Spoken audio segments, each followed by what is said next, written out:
今仔日是旧历7月初1，伫中华咧是有一间做传统糕仔丁的老店。这个月是接真侪普渡丁的订单，这当中除了是替好兄弟来借路，也希望讲会当传达平安的用意。另外，伫中华社头嘛是有人是自古以来的拢会来点普渡丁，到今已经传到第5代。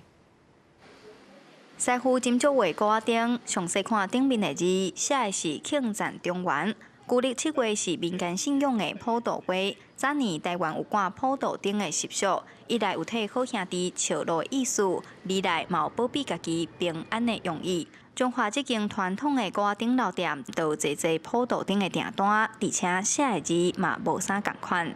多数是咱了做庆赞中原好餐就较济啦。如果佛教说的是教孝月啦，那一般是讲都几啊月啦，几啊月就是几份嘛，所以讲嘛足济人写叫做普份丁啦。普渡丁伫民间也有侪种的讲法，有叫做普渡公丁、老大公丁、路丁。中华社头就有一户人家，当年旧历7月拢会按照民间习俗点普渡丁，目前已经传到第5代咯。较早伫我囡仔时阵，还佫有家家户户这回是拢共款，嘛会像安尼吊路顶出来。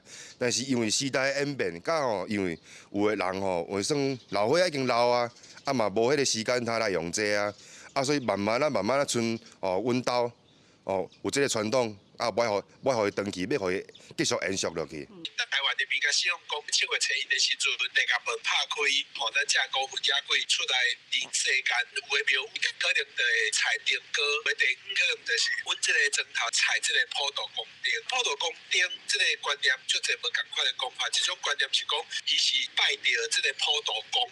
民俗专家表示，台湾民间对旧历7月由来祭拜风俗，拢有无共的讲法甲做法，但拢是普施的观念。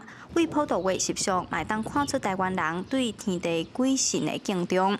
记者杨淑晴，中华报道。